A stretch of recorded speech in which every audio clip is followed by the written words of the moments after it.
Welcome to another episode. I'm your host, Dr. Allison Feldt, owner of Body Motion Physical Therapy, entrepreneur, owner of AF Wellness Coaching, and mom of 3. So I'm super pumped to be here and talk to you guys a little bit today about my own personal back pain journey. So I'm going to just take you through everything that I've done, because I think that if you get a dose of back pain, acute low back pain, this will be epic for you to learn from the healing that I've implemented in order to heal my body. Now, I'm still on the healing journey, and so I'm finally having a little bit of reprieve and I can see the light at the end of the tunnel, but I want to take you through my journey because it hasn't been easy, okay? So about 3.5 weeks ago, I was doing a leg press. Now, I want to preface this by saying I was menstruating. So during your menstrual cycle, your joints tend to be a little bit more lax. And so it's not necessarily the best time to increase weight and really push the quantity of weight that you're pushing. And it's not the best time to push yourself because you're a little bit more predisposed to injury. The reason I say that is there's different studies that show that women tend to tear their ACLs more at different points in their cycle, including menstruation being one of those. And so it's just a really good side note to keep in mind. And I should have taken my own advice here and just use that knowledge. I was doing a leg press and I was pushing the depth of my range of motion because I wanted to get a little deeper, get a little bit more stretch on the glutes, get a little bit more glute activation. And oftentimes if you can increase your range of motion, you're going to get better muscle recruitment, right? You get lengthening of the fibers. The muscles can contract more, you're gonna get better muscle development. So my coach had seen a video of me squatting, 2 weeks ago, and he's like, I want you to try and push range of motion. Not the freaking time to push range of motion when you're on your period and you already have a ton of weight loaded. And I was also in a cut. So I had been losing weight, so I had a little bit of a deficit. So just was not the smartest move on my part. When you're in a prolonged deficit of nutrients, you're not building muscle. Sure, you're building a little bit of muscle, but if your focus is fat loss, then it's really hard to put on muscle when you're in a caloric deficit. And so you get a little weaker, and I was definitely not as strong. So I was already lifting actually 2 plates less, so it was 45 times 2, so 90 plates, 90 pounds less than I typically did. So I was like, you know what, I'll push range of motion. Stupidest thing ever. I lowered it, executed trying to get a little deeper, felt it in my low back. I was actually even recording at the time. And so I put the video on Instagram. I was like, this is the exact moment I hurt my low back. I got up, tried to shake it off, and I was like, okay, I think I'm okay. Felt like I could kind of get everything back into place. And at that time I was like, I do think this is a disc injury. It does feel like it's my disc. It's really central in my low back, and I didn't feel one-sided or the other. And so I was like, I felt like I was, it was probably a disc, but I felt like I kind of reduced it, got it to go back to normal. I actually did a couple more glute exercises, but just in standing, and was super cautious not to flex my spine. And the next day it was still sore, so I took it easy. I did an upper body workout, and I was like, okay, things started to improve rapidly, and I was like, I'm good with this. Okay, things are okay. I did a bunch of hip mobility, so and I'll explain what that is later. I'll explain exactly what I did. I'll just say the name, and you can also Google it, because I do think this is such epic hip mobility that is really important. But you'll find out why I had to back off of it in just a little bit. And so, the original disc injury happens, and I feel not too bad. I end up not skating because we go on vacation. So I trained up until vacation. So I got 5 good days in, and then we go on vacation. I take 6 days off of lifting, come back, hit 2 super solid good days, and then I skate and I play hockey again. Then I get on the ice, and halfway through the game, I tweak my back, and I'm like, it was bad. My leg got kind of weak. I felt like it was kind of disconnected from my body, and I was like, shoot, this is really a disc. It is now on my nerve. It's going down my leg a little bit.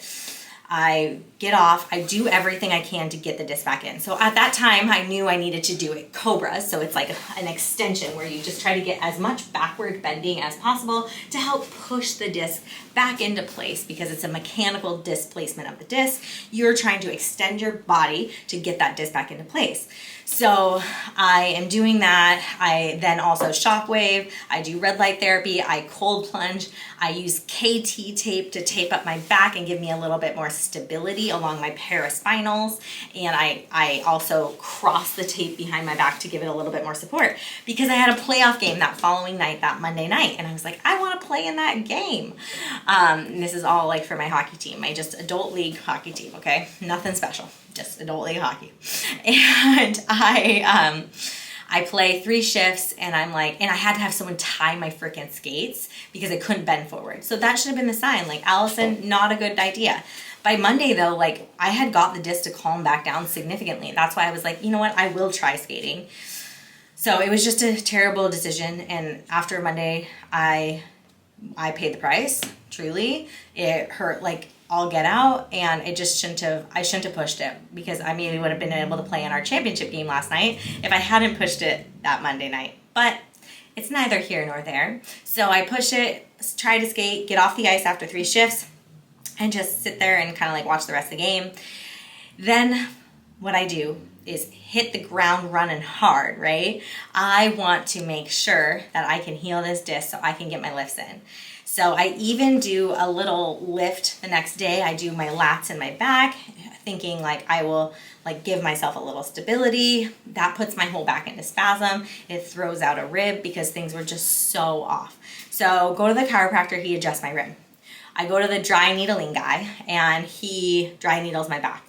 That ends up really flaring me up because of the fact that he did some resistance testing that further pushed my disc out. So I left there with like pretty bad leg pain. And I knew I shouldn't have done it, but kind of when you're under the, you're just following the cues because you're like, fix me. So I did it, and that just confirmed the diagnosis. I had a disc bulge with radiculopathy. So meaning I had pain going down my leg, meaning that the disc was pushing on a nerve. So I do some cobras, and I do a bunch of core stabilization exercises.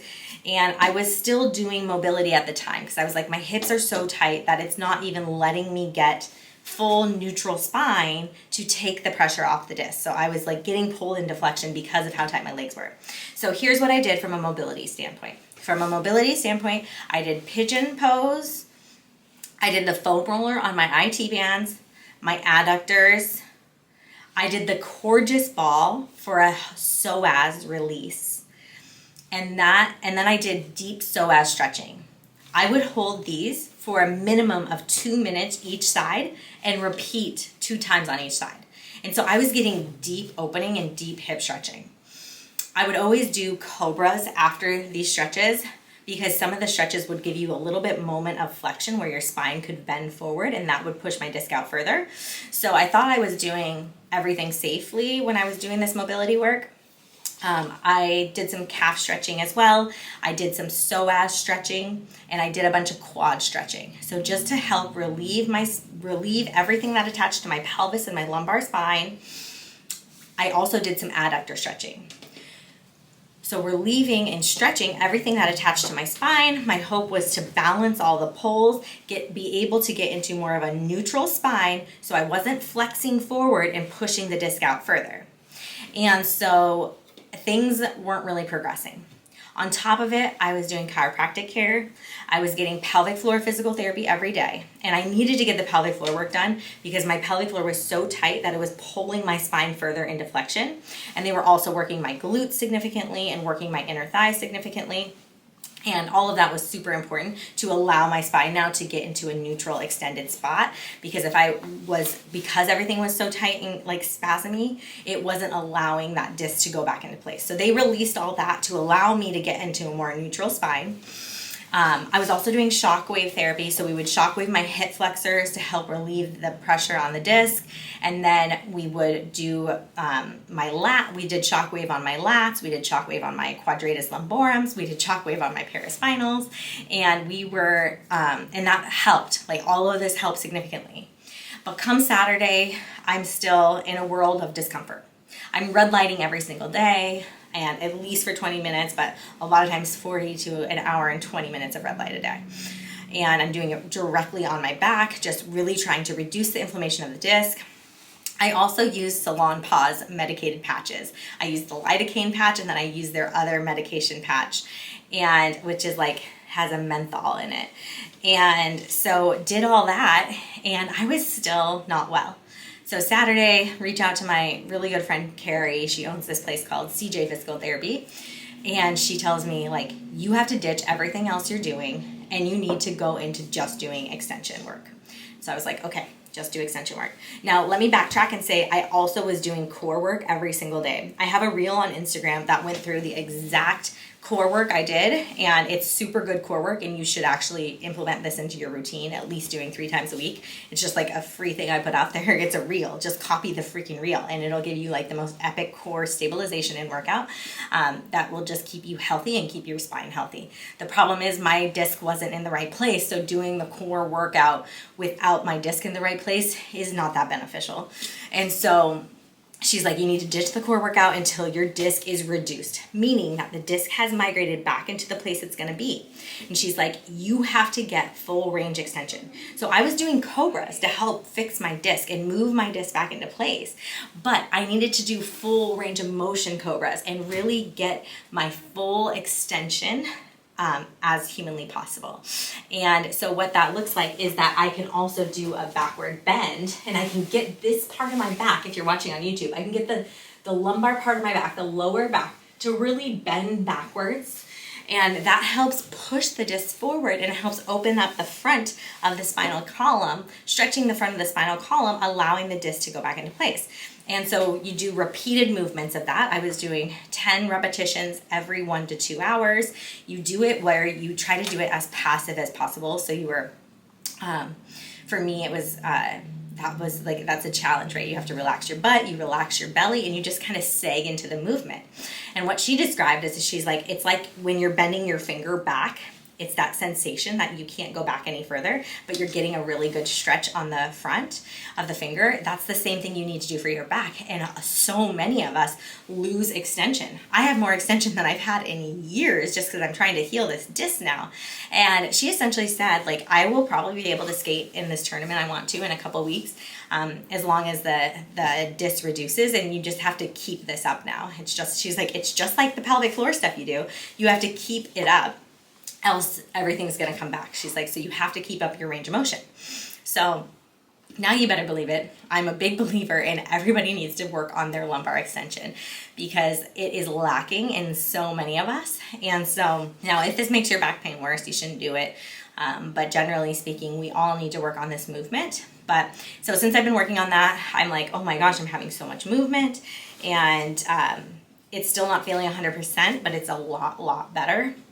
And today is the first day, again, I woke up with less low back pain. So as I did more extensions, what happened is that the disc was going back into place. So the pressure was coming off my nerve. So instead of feeling like I had left SI pain or left-sided low back pain, it was really coming back centrally. So on Saturday, after doing these, and Sunday morning, my back pain was sharp, but it was really central, and I was really achy right in the middle of my back. And I was like, okay, this is actually a really good sign. This means that the nerve is getting the pressure off the nerve and the disc is going back into place. And so that's how we look at healing of the low back, is when the back pain actually intensifies, but the pain of lower places isn't as aggressive.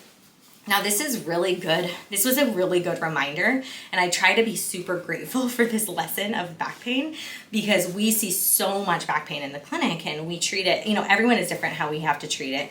When it's a disc, this is how we have to treat it. But when it's an SI joint, which is often associated with what's wrong with women, is like, especially around childbearing, pregnancy, postpartum, even through menopause, is they'll have one-sided low back pain, and typically it is the SI joint itself. So it can be a little confusing, but it was such a good reminder. It was like, no, we need to be clearing the lumbar spine, making sure that the discs are all in place, and also addressing the SI joint. So from a professional standpoint, and training my team and all the doctors here, it was just a great reminder that we still have to address the low back and not neglect it. And so I'm trying to stay in the grateful lane, because I'm not going to lie, this past weekend, and just not being able to do my lifts. So as of last Tuesday, I haven't lifted, and I was just I had to go all in on healing my low back. I couldn't even mess around with trying to modify my lifts anymore because it was just, I was tweaking it and irritating it with everything I did. So now that I've been all in, I'm actually thinking tomorrow, if it's like pretty good like it was this morning when I woke up, that I might attempt an upper body workout, but I will, kind of see how my body is, and I'll still do my full core routine. So I did my full core routine this morning and yesterday morning, now that the disc is more in place. And again, go check out the full core routine. I did a series of bird dog exercises. I did bridges, I did clams, I did reverse clams, I did side lying hip abduction for the glute medius, I did side lying hip adduction for the adductors, I did a bridge march, I did transverse abdominis isometric contractions, and I also did Supermans, and then also just modified Supermans of just alternating Supermans. So that's been my, core work that I'm doing. Then also between yesterday and today, I was able to do lap swim. So I was able to be in the pool without just walking. So I had been just walking in the pool, again, in order to unload my spine and allow that disc to reduce.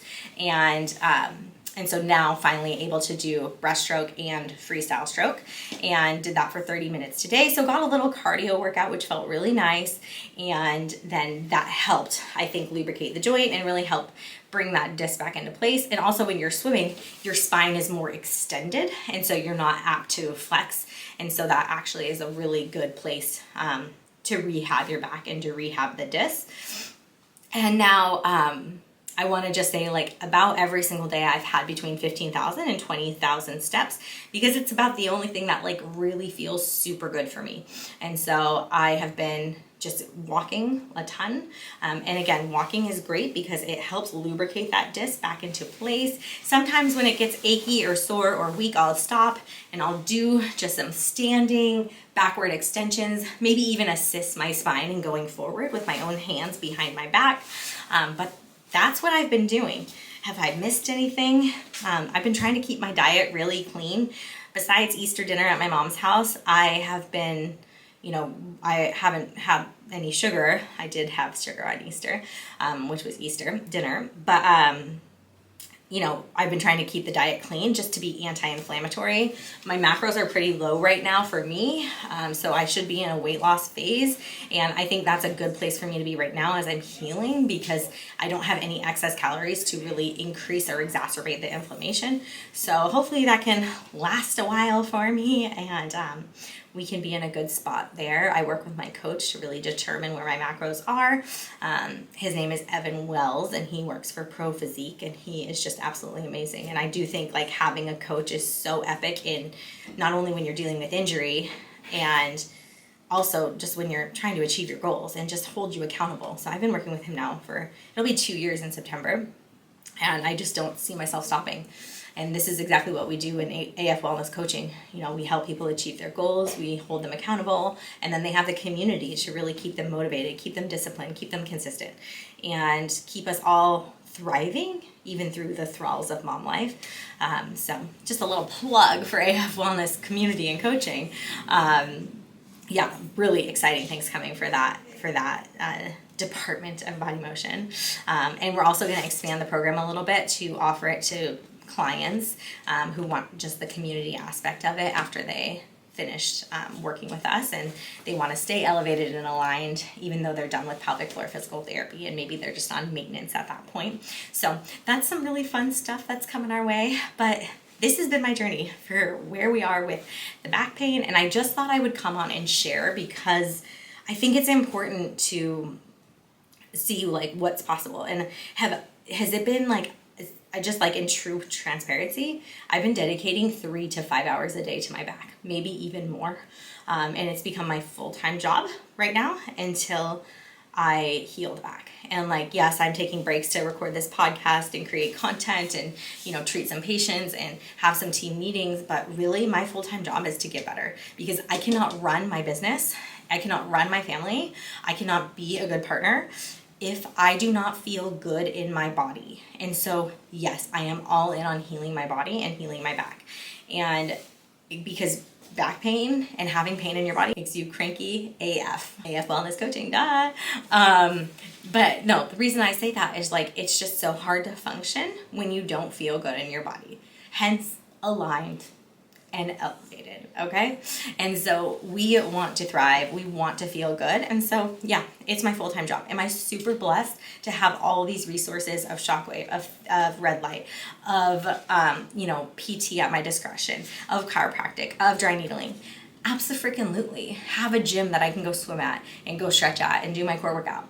Like, absolutely, super blessed. But I've created this life. I created this circumstance, and you can create it too. And all of this can be at your discretion too. You just have to create it and like manifest it. And, we're all going to get there in different ways that are aligned with what we want. And you just have to have belief that you can have it too. And coming here for therapy at Coming to Body Motion is one of the best ways to get started if you don't feel good in your body. And listen back to episodes that I talk about healing different parts of your body, healing your C-section scars, healing your hip pain, all that stuff, because that is the magic sauce. Healing your body allows you to start to feel aligned, and then that allows you to elevate. Now, when you have pain, when I've gone through this injury, my experience, it's hard to keep the mindset high. It's hard to stay up-leveled and elevated and have like this higher level of consciousness, knowing that things are going to be okay. So I always had to go back to I'm like, this injury is a gift. That had to be my mindset the whole time. I have this amazing client who's like kind of been through the ringer. She had tons of PT on her hip, ended up being told that she needs to have a surgery on her hip, probably on the other hip too, then has all this back issues, and she saw it through though. Like, she started coming to Body Motion. We fixed her hip. Eventually she worked with us in chiropractic to fix her back. She did everything from red light therapy to getting her own red light to shockwave therapy to dry needling, and she has been on the journey, and she's finally like on the other side of it. And part of the thing is with her is she's just like, we've had to keep that mindset super high and like be like, this is, because like it's so easy to be like, this isn't fair. Why am I dealing with this? Why am I experiencing this level of pain? And like kind of play victim, honestly, to the pain. But there's not any healing. There's nothing good that comes out of being the victim to your pain. You just full force have to charge like, this is a gift. Why am I being gifted this? So I can solve it. And when I can solve this, I will learn that I am so freaking strong that I can heal my body, and that I can go through hard things, and then you become more resilient, and then you can evolve.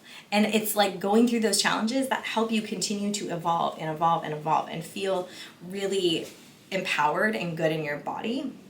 And so I say this all with, as I kind of forgot what it was like to get injured and like have to stay so high vibe with the injury, because this past weekend I was like, I played the what ifs, on last week. It was just like, I can't lift, like this is awful. Like, I don't want to lose my physique. I work so hard for these muscles. I don't want to lose them. What if I can't play hockey? Like, I've been working so hard to get back into the game, after taking a 10-year break to have my babies. And now I'm playing at like a pretty high level and it's a ton of fun. But what if I can't? And it's like, there's not room for that.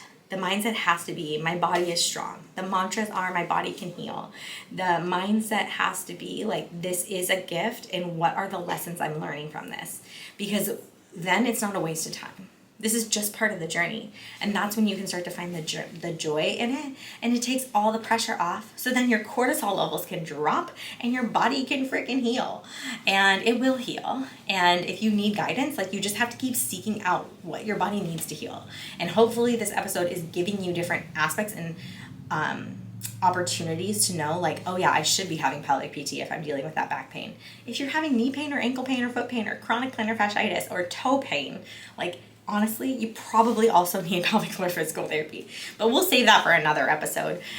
So hopefully that this gives you some kind of clarity on what to do and how to heal your body naturally, holistically. And if you end up with a disc injury like I did, The other super amazing part of this whole thing is I'm probably bringing in a new therapy that I've just been craving literally since I got injured. I was like, I just need to fly to New Hampshire to my friend's clinic who has this device and go get it done, because I think that will be the magic sauce to my back. And that's honestly just like that deep intuition, knowing that I need that device and it will help pump the inflammation out. It's like a magnetic device, and it's using magnets to provide these frequencies that go into the body. And I had it done on my hip when I was having hip impingement and was having trouble squatting, and it healed my hip in one session. And I did other things. I was doing the pelvic floor work with it, so that helped a ton, but I just couldn't believe how it just cleared my hip impingement. And so I just know that like if I had that, it would help clean up the disc a little bit more, help reduce it more, push the inflammation out so everything could heal better.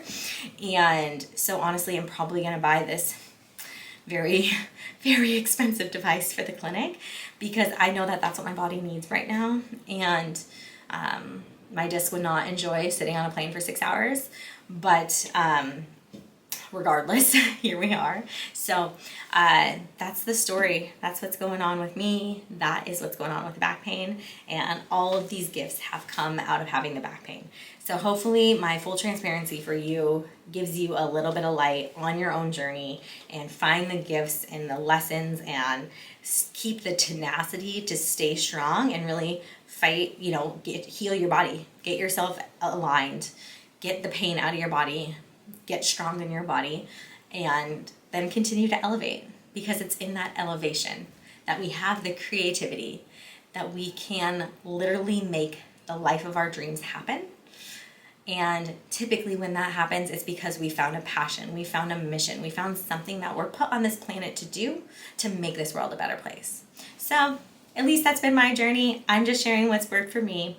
I wish the same for you. I'm Dr. Allison Feldt. I hope you have a lovely day. If you would please like and subscribe to our podcast wherever you get your podcasts, or on YouTube, we would vastly appreciate it. Leave us some comments on the YouTube and let me know if you've had a disc herniation or a disc bulge before, and tell me what you did to fix it. I would love to know everything you did. And yeah, cheers to all of us being on this journey of health, wellness, and elevation. Take care.